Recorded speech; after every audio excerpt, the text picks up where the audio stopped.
السلام علیکم۔ تیسری قسط پیش خدمت ہے۔ تمہید۔ جزیرہ نما عرب کی بنجر زمین اور مکہ کی وادی، جہاں صدیوں سے ابراہیمی روایت کے امین آباد تھے، لیکن چھٹی صدی عیسوی تک آتے آتے یہ خطہ جہالت کے اندھیروں میں ڈوب چکا تھا۔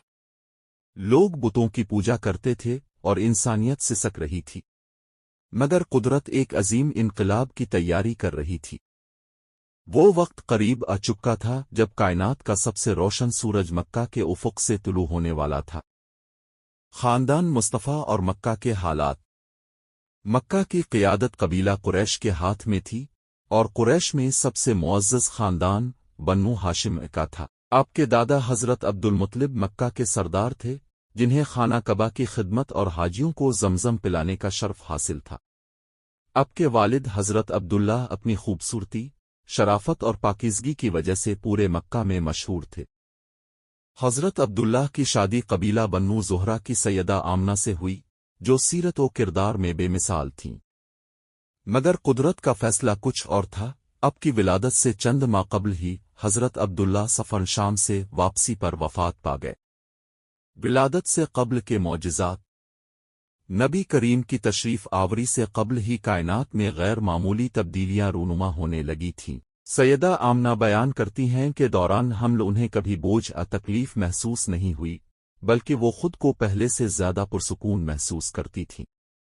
خواب میں انہیں بشارتیں دی جاتی تھیں کہ ان کے بطن میں کائنات کا سب سے عظیم انسان ہے۔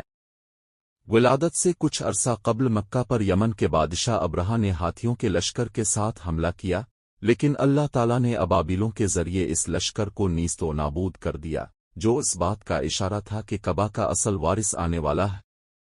ولادت باسعادت کا وقت اور معجزات۔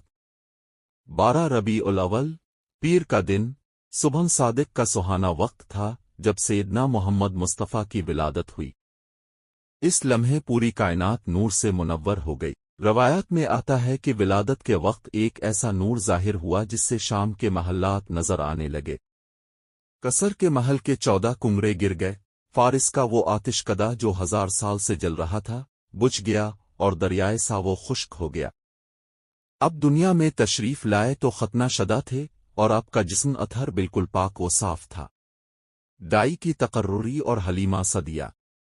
مکہ کے عمرہ کی روایت کے مطابق بچوں کو کھلی فضا اور خالص زبان سیکھنے کے لیے دیہات کی دائیوں کے سپرد کیا جاتا تھا۔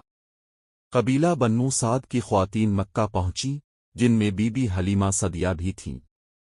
ان کی سواری کمزور تھی اور وہ سب سے آخر میں پہنچی۔ بہت سی دائیوں کو نبی مکرم نے دودھ پلانے کا شرف نہیں بخشا، لیکن بی بی حلیمہ کی قسمت جاگ اٹھی۔ جیسے ہی انہوں نے آپ کو اپنی گود میں لیا، ان کی اجلی ہوئی زندگی میں برکتیں آ گئیں۔ ان کی خشک چھاتیوں میں دودھ بھر آیا اور ان کی کمزور سواری سب سے آگے نکل گئی۔ یہ وہ برکت تھی جو رحمن عالم کے قدموں کے ساتھ بنو سعد کے گھر میں داخل ہوئی۔ توجہ فرمائیں، ویڈیو میں کہیں کوئی ایسی بات نظر آئے جو اور ادب کے خلاف ہو تو فوراً ہمیں کمنٹس کر کے آگاہ کرے۔ اگلی قسط میں ہم رسول اکرم کے بچپن اور بنو سعد میں گزرے ایام کا ذکر سنیں گے۔ تب تک کے لیے خدا حافظ۔ اب سے عرض ہے کہ چینل کو سبسکرائب کر لیں اور بیل آئیکن کو دبائیں